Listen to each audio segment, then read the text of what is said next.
नमस्कार, वंदे मातरम। मैं हूं श्यामगिरी। आप देख रहे हैं हमारा चैनल मुद्दा भारत का। मुद्दा भारत का यानी मुद्दा आपका।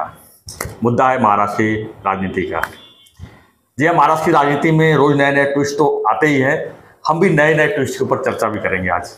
जैसे अजीत पवार और पवार साहब को लेकर काफ़ी जो है सुर्खियाँ बनी हुई है। तो ऐसे में जो अजीत पवार का जो मुख्यमंत्री का नाम लिया जा रहा है, तो अगर अजीत पवार को मुख्यमंत्री बना दिया गया तो महाराष्ट्र की पॉलिटिक्स में क्या होगा महायुति का। महायुति के लोगों जो जो वहाँ पर विधायक है, जो नेता हैं, उनका क्या होगा।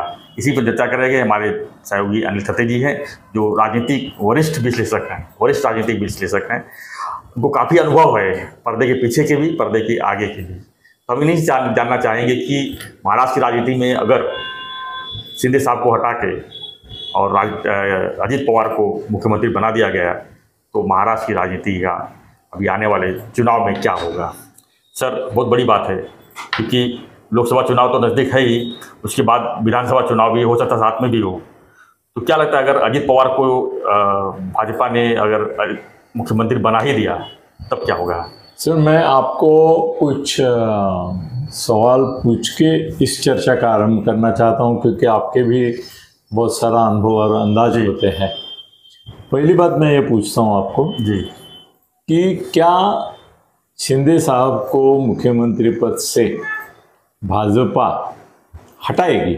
इस सवाल का वो जो आपने नैरेटिव दिया है वो एक तरफ रखो। बिल्कुल। अभी हम चर्चा जो कर रहे हैं उसमें खाली अजीत दादा का मुख्यमंत्री पद यही मुद्दा लेके जितने सवाल उठ सकते हैं उन सवालों का जवाब देंगे, और मैं भी दूंगा, आप भी दो। बिल्कुल। तो क्या आपको लगता है कि शिंदे साहब को हटा के भारतीय जनता पार्टी वाले अजीत दादा को मुख्यमंत्री बनाएंगे? आप बोलो, आप खुलकर बोलो। आपको अगर लगता है कि हाँ बना सकते हैं तो क्यों और कैसे, वो भी बताओ। सर, महाराष्ट्र की राजनीति में कुछ भी हो सकता है, इस हिसाब से हम वीडियो बना रहे हैं। अब रही बात, क्या शिंदे साहब को मुख्यमंत्री के लिए हटाएंगे। अगर हटाना होगा तो वही मामला है जो 16 विधायक अपात्र वाला मामला है। अगर अचानक उठा दिए उस मैटर को, क्योंकि की रोल में तो भाजपा बैकग्राउंड में है ही कि इस जो 16 अपात्र विधायक हैं उनका क्या होगा, क्या डिसीजन होगा। अभी तो लंबी खिंचाई हो रही है। लेकिन जिस तरह से ऑप्शन बना हुआ है अजीत पवार को सत्ता में आने के बाद, जिस तरह से ऑप्शन बना हुआ है, उसको लेकर काफ़ी जो है गहमागहमी है, काफ़ी चर्चा भी है। लोगों के बीच में भी चर्चा है कि क्या अजीत पवार को मुख्यमंत्री बनाने के लिए एक ऑप्शनल लाया गया है, क्या सही में मुख्यमंत्री एकनाथ शिंदे अपात्र हो जाएंगे, उसके लिए एक की रोल तैयार किया गया है। तो सर, राजनीति है, कुछ भी संभव है। लेकिन जिस तरह से मुख्यमंत्री जी ने एकनाथ शिंदे जी ने जिस तरह से 2022 में जिस तरह से इनका सपोर्ट किया है भाजपा का, क्योंकि उस समय तो वो अपोजिशन में थे और महाविकास आघाड़ी जो है अच्छी तरह चल रही थी। ऐसे समय में जब एकनाथ शिंदे ने जो कदम उठाया, एक तरह से अपने आप को एक पॉलिटिक्स में एक बड़ा चैलेंजिंग उतार चढ़ाव वाली चीज़, या तो आर या पार वाली भूमिका निभाई उन्होंने। क्योंकि उस समय किसी को मालूम नहीं था कि जो भूमिका वो निभाने जा रहे हैं वो मुख्यमंत्री उनको बनाया जाएगा इसके लिए कर रहे हैं। किसी को लास्ट मोमेंट तक पता नहीं था कि उन्हें मुख्यमंत्री बनाया जाए। सभी लोग कह रहे थे कि देवेंद्र फडणवीस को मुख्यमंत्री बनाया जाएगा और अजीत दादा जो है उप मुख्यमंत्री बनेंगे। लास्ट मोमेंट तक यही था। लेकिन अचानक जिस तरह से वहाँ प्रेस कॉन्फ्रेंस हुई और 1 घंटे में जिस तरह से तस्वीरें जो है बदल गई पूरी, उससे भाजपा के लोग भी नाराज़ हुए। भाजपा के विधायकों के स्टेटमेंट आए कि ये तो हमारे साथ अन्याय हुआ है, फडणवीस साहब को मुख्यमंत्री देखना चाहते हैं। आज भी लोग सभा में इसकी जो है गवाही दे रहे हैं कि हम फडणवीस साहब को दोबारा मुख्यमंत्री देखना ही चाहते हैं। तो उसको लेकर जो है स्पंजस बनी हुई है। लेकिन अभी अजीत पवार को जिस तरह से लाया गया है, सबका कहना है कि वो तो लोकसभा की तैयारी के लिए लाए हैं। लोकसभा में मेजोरिटी ज़्यादा आना चाहिए था, महाराष्ट्र से 48 में से कम से कम 45 आना चाहिए, उसके लिए ये तैयारी है। लेकिन अजीत पवार जो जिस तरह से कहे हैं आते ही, क्या मैं हमेशा उप मुख्यमंत्री बना रहूँगा, हमें भी मुख्यमंत्री के चांस मिलना चाहिए। उन्होंने अपने जो राजनीतिक उनके गुरु हैं पवार साहब को भी उन्होंने काफ़ी कहा कि इनकी वजह से जो है मुख्यमंत्री बन नहीं पाया, और उन्होंने अभी तक ऐसी ताकत दिखाई नहीं महाराष्ट्र में कि एनसीपी जो है अपने दम पे जो है यहाँ सरकार बना सके। उन्होंने ममता बनर्जी का भी उदाहरण दिया, अरविंद केजरीवाल का उदाहरण दिया। तो उसको देखते हुए उनके मन में तो यही है कि हम जो है सीएम, हमको जल्दी से जल्दी बनना है, उनका टारगेट तो वही है। लेकिन ये टारगेट पे उनको कहाँ खरा उतरेंगे, कब बीजेपी उनको सपोर्ट करेगी, ये तो किसी को पता नहीं है। लेकिन आपको लगता है शिंदे को हटाएंगे? मुझे तो नहीं लगता है। तो फिर अगर शिंदे को हटाया नहीं जी तो ये मुख्यमंत्री कैसे बनेंगे? दो मुख्यमंत्री तो होंगे नहीं, दुनिया में नहीं कहीं कहीं तो पंतप्रधान नहीं होते। जी। लेकिन महाराष्ट्र की राजनीति है सर, जो कहीं नहीं होता वो महाराष्ट्र की राजनीति में दो मुख्यमंत्री बनाएंगे? नहीं, मुख्यमंत्री मतलब चेंज कर सकते हैं इनके ऊपर। कितना परसेंट लगता है आपको? हम तो 90-10 की बात करेंगे। हाँ, 90-10 मतलब 90% क्या शिंदे कंटिन्यू होगा हाँ और 10% आपको डर लगता है? जी। मतलब एक शंका लगती है कि अजीत दादा को करेंगे। लेकिन जिस तरह से अंदर सब सर अभी शिंदे साहब जो है जिस तरह गांव चले गए हैं, बीमार हैं, कुछ ना कुछ तो सर पक रहा है अंदर, मुझे वो ऐसा लग रहा है। आपको क्या लगता है? नहीं, दूसरी बात आपको मैं पूछना चाहता हूँ कि अगर शिंदे साहब को हटाना ही है जी तो क्यों ना फडणवीस साहब को करेंगे? फडणवीस 120 उनके आमदार है अभी जी। सब मिला के, और यही मौका है जब महाराष्ट्र की भारतीय जनता पार्टी जो है वो एक चेहरा लेके लोगों के सामने जा सकती है। तो वो चेहरा वो अजीत दादा का क्यों देंगे जो गद्दारी करके कल ही इधर ये पार्टी में आए हैं स्वार्थ के लिए? बिल्कुल। तो एक स्वार्थी, एक अपने स्वार्थ के लिए अपने चाचा से भी जिसने दगाबाजी की, अपनी पार्टी को तोड़ा। उद्धव की इसमें ऐसे कि उद्धव शिशुपाल जैसे उसके 100 अपराध हो गए थे जी। और साहब ने उनके साथ ऐसा कोई एकदम जिसको अपराध बोल सकते ऐसा नहीं था। उनको उप मुख्यमंत्री कितनी बार किया, उनको कहीं ना कहीं एकोमोडेट करते रहे, उनको वैसे सम्मान भी महाराष्ट्र में। तो अजीत पवार जो बने वो अजीत पवार अकेले नहीं बन सकते थे, वो पवार साहब के आशीर्वाद की वजह से बने। अभी तक तो ये भी नहीं पता कि अजीत दादा के साथ कितने विधायक हैं एक्चुअल। नहीं, वो बात और अलग है। मगर बीजेपी, आप अगर मोदी और शाह की जगह होते जी। और आपके सामने शिंदे साहब बैठे हैं जो आपके भरोसे अपनी पार्टी तोड़ के और खुद को रिस्क में डाल के आए हैं। उन्होंने बोला अगर ये मेरा असफल होता तो मुझे तो आत्महत्या ही करनी पड़ती, ये बोले है ना वो। बिल्कुल। तो इतनी रिस्क लेके जो आए वो एक इधर बैठे हैं जो मुख्यमंत्री पद के लायक उम्मीदवार है, मतलब उन्होंने इनके कहने से, मोदी शाह के कहने से सैक्रिफाइस किया और उप मुख्यमंत्री बन गए। ये गुणवान है जी, ये निष्ठावान है, ये बुद्धिमान है, ये प्रशासन कुशल है, और ये दोनों जो है वो काबिले तारीफ ही नहीं, काबिले उनको आशीर्वाद देने लायक है ये दोनों। तो ये जो यहाँ बैठे हैं वो अजीत दादा जैसे जी। हाँ, कि जिसने कल तक मोदी को गालियाँ दी, शाह को गालियाँ दी। सर शिंदे साहब ने कभी मोदी शाह को गालियाँ नहीं दी, क्रिटिसाइज किया है पॉलिटिकली, वो अपनी मर्यादा में किया है। उन्होंने कभी भी मर्यादा का उल्लंघन नहीं किया है। अजीत दादा ने मर्यादा का उल्लंघन करके उनको जो भी भला बुरा कह सकते थे वो कह चुके हैं। दूसरी बात यह है कि एक राजा की कहानी मैंने सुनी है कि वो राजा को जिससे उसका युद्ध चालू है वो राजा का प्रधान आके मिलता है और बोलता है कि मैं एक भेद आपको दिखाता हूँ, वहाँ से आपका सैन्य अगर अंदर गया तो राज्य खत्म हो जाएगा और आपको राजा को मार दो। तो बोले ठीक है। तो बोले तुमको क्या चाहिए?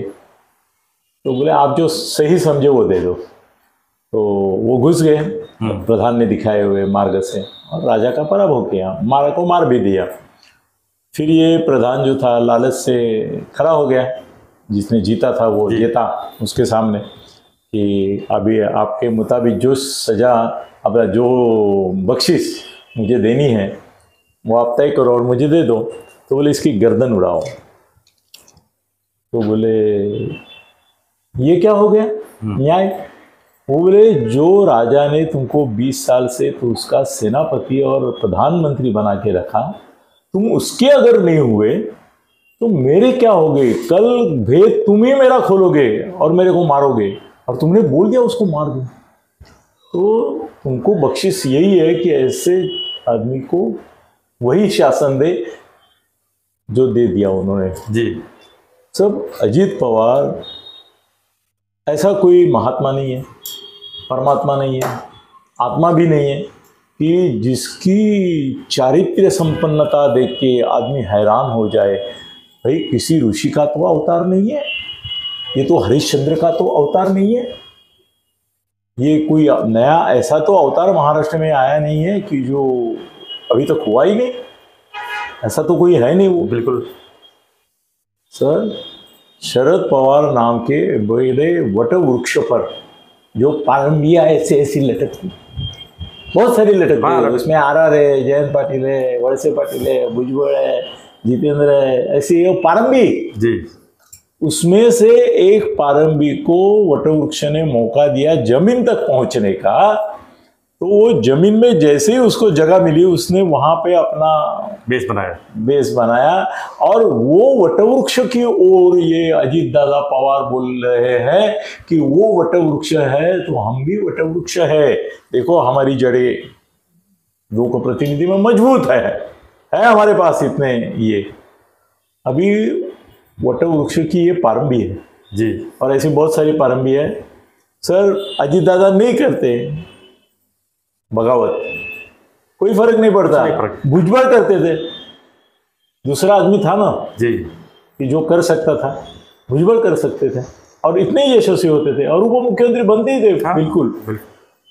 और भुजबल की शिकायतें उल्टी ज्यादा होनी चाहिए क्योंकि भुजबल अंदर गए तो उनको पवार साहब ने मदद नहीं की, कोई मदद नहीं किया। जो ये तुम्हारे नवाब मलिक को किया, अनिल देशमुख को की, प्रेस कॉन्फ्रेंसेस लिए, क्या क्या किया। भुजबल को तो उन्होंने उसने लोग तो उल्टा ये बोले कि भुजबल को उन्होंने वो छोड़ो, अभी अजीत दादा की बात करते हैं।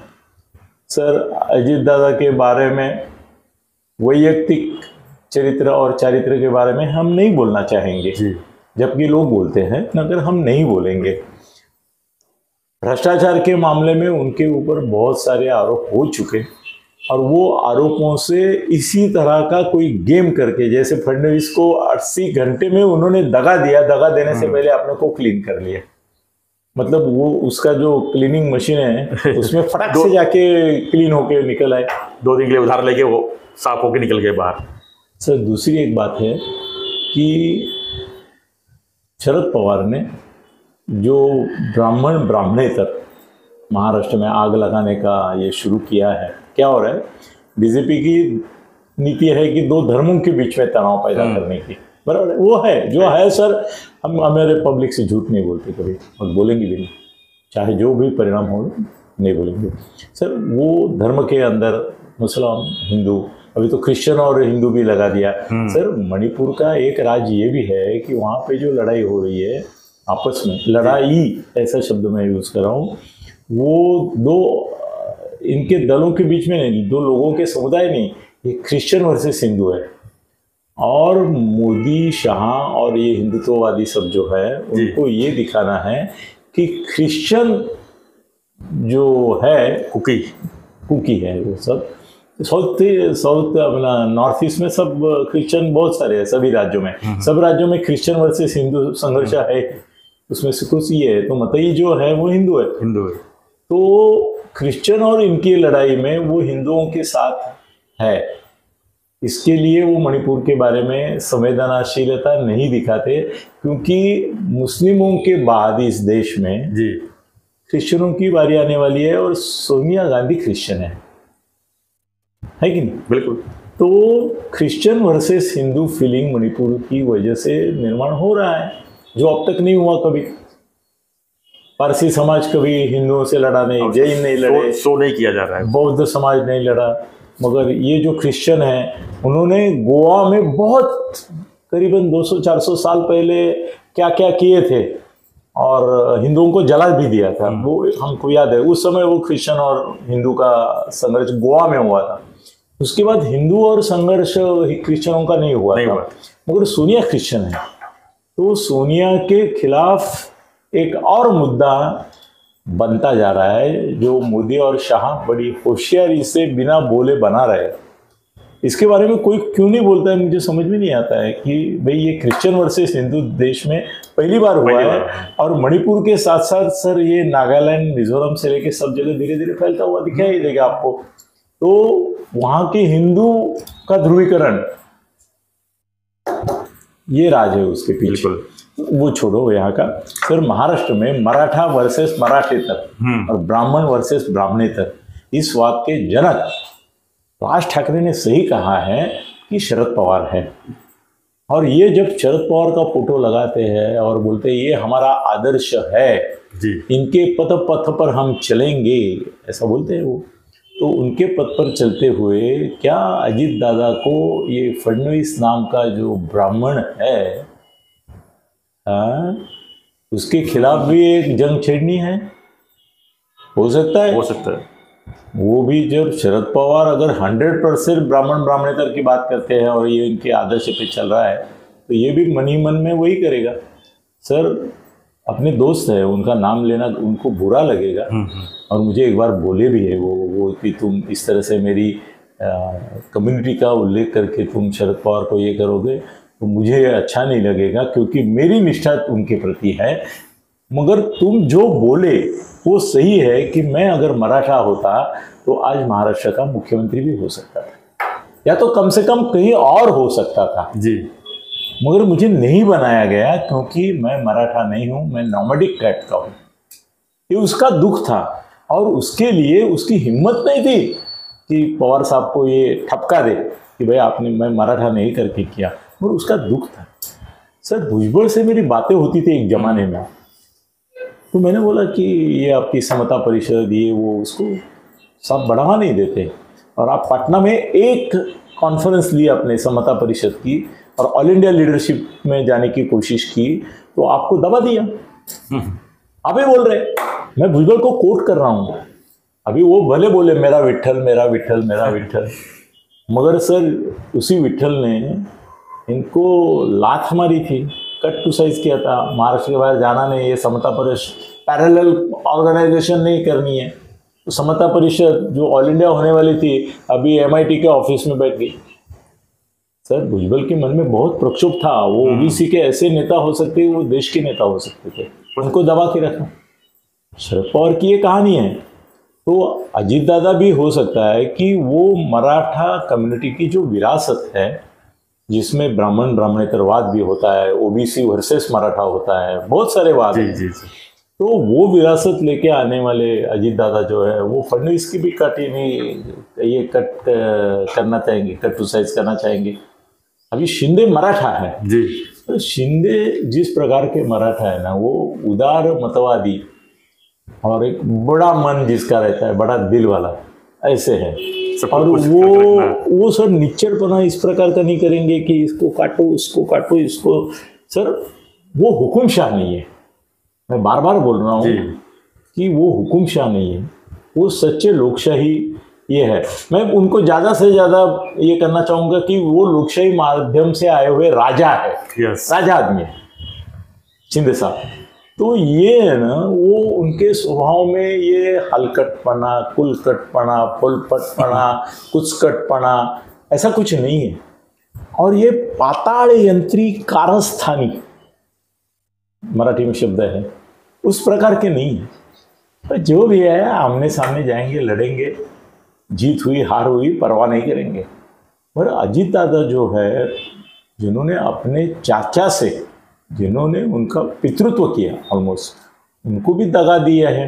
सर मेरे पास एक आज स्टोरी है, अभी शायद मैं आपके यहाँ खोलूँगा या मराठी में खोलूँगा, बहुत धक्कादायक कहानी है ये दोनों के बेटे के बारे में, बहुत है, देखते हैं कहाँ करना है।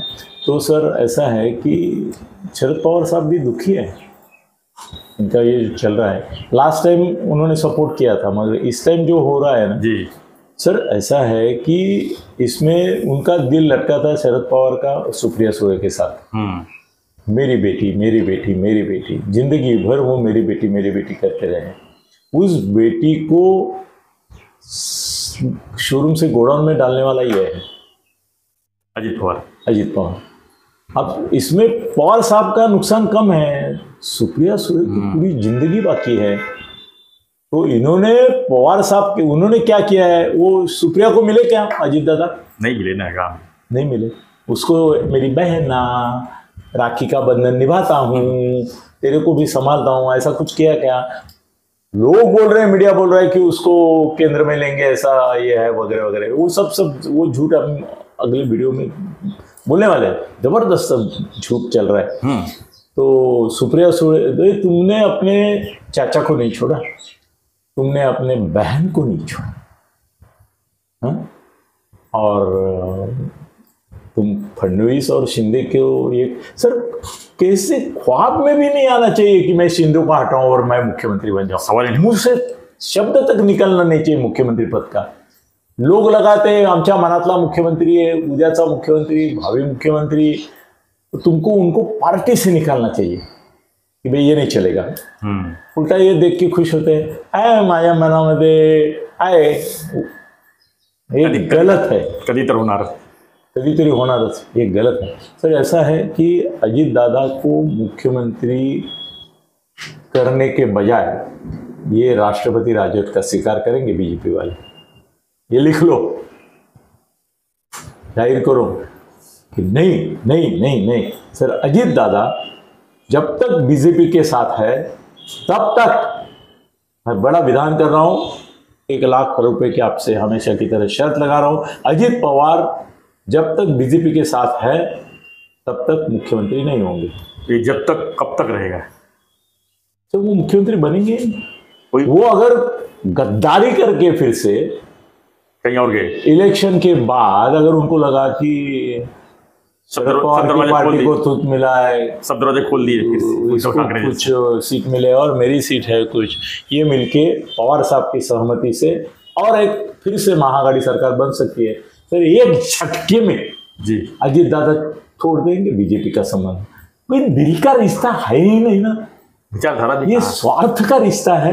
और बीजेपी को भी उनको लेना नहीं चाहिए था, मगर वो भी कैसे, उनका स्वार्थ है कि वे लोकसभा की जगह आएगी। लोकसभा तोड़ना। मोदी शाह तो ये भी सोचते होंगे, जैसे इंदिरा गांधी को एक बार अंतुले साहब ने मुझे बताया था, मैंने उनको बोला कि ऐसा है, इसको ये नहीं करना चाहिए, मैं मराठा के खिलाफ थे, वो मराठा साम्राज्य, सरकार साम्राज्य गिराने की कोशिश में थे। तो इंदिरा गांधी ने उनको बोला, देखो 2-5 राज्य गए तो मेरे को फर्क नहीं पड़ता, मेरी सेंट्रल गवर्नमेंट की जो है वो बनी रहनी चाहिए, ऐसा अंतुले साहब को बोला था। जो मुझे वो बोले कि इनका एटीट्यूड ये रहता है, वही तो बीजेपी के चल रहा है इस समय। हाँ, आप सही बोले, तो यही हो रहा है उनका करके। उनको अजीत दादा भी चल गया। विधानसभा के लिए कोई गणित नहीं लगा रहे, सिर्फ लोकसभा। विधानसभा में जो होना है वो बाद में देखा जाएगा, पहले तो लोकसभा का कर लेते हैं। हमारा सरकार जो है वो बहुमत में लाके फिर इनका क्या करना है, तोड़ना फोड़ना करेंगे ना, इतना तोड़ा और तोड़ेंगे। अजीत दादा नहीं आ रहे तो भुजबल को लाएंगे, उसकी पार्टी तोड़ेंगे, तोड़ने के लिए अभी सब रेडी है। तो सर ऐसा है कि शिंदे साहब जो है ना, ऐसे एक सज्जन आदमी के ऊपर अगर बीजेपी अन्याय करती है जी सर, ये पब्लिक सिंपैथी है ना, उल्टा हो जाएगा। वो उद्धव के पास से ज़्यादा भूचाल आ जाएगा, मतलब सुनामी आ जाएगी शिंदे की ओर से, शिंदे की तरफ से, कि भाई ये अच्छा एक आदमी, सीधा आदमी, सामान्यातला असामान्य माणूस, मैं उनका वर्णन करता हूँ। सामान्य नहीं, बड़ा असामान्य है सर। आम आदमी के लिए उनके दिल में तड़प है, इनके दिल में सहकार महर्षियों के लिए, शिक्षण महर्षियों के लिए, पैसे वालों की तड़प है। ये कभी आम आदमी में कहाँ गए? क्या लगता है सर, एक लास्ट क्वेश्चन कर लेता हूँ मैं, कि अजीत पवार की जो भविष्य कितनी है एनडीए में, कब तक रह सकती है? सर देखो, मेरे को लगता है 2024 के बाद जी और 26 से पहले अजीत दादा ये फैक्टर महाराष्ट्र की राजनीति से खत्म हुआ होगा। बहुत बड़ी बात हमने विधान किया, एक्सप्लेन करूँगा अगले वीडियो में, लिख लो, सेव करो। अजीत दादा का 2024 के निवडणूक के बाद अवमूल्यन अधपतन और अधोगति होने वाली है। धन्यवाद सर। धन्यवाद सर। तो हमारा चर्चा यही था कि अजीत पवार की राजनीति में उनको मुख्यमंत्री अगर बना दिया जाए तो महाराष्ट्र का राजनीति किस तरफ जाएगा, किस तरह से चलेगा, बाकी विधायक जो है क्या करेंगे, बाकी नेता क्या करेंगे, इसी पर हम चर्चा कर रहे थे। आपको क्या लगता है इस विषय पर? तो आपकी भी प्रतिक्रिया जो है हमें व्हाट्सएप कमेंट में जरूर लिखिए, और हमारा चैनल को आपने सब्सक्राइब नहीं किया है तो सब्सक्राइब कीजिए और बने रहिए हमारे साथ, देखते रहिए हमारा चैनल मुद्दा भारत। धन्यवाद। जय हिंद, जय महाराष्ट्र।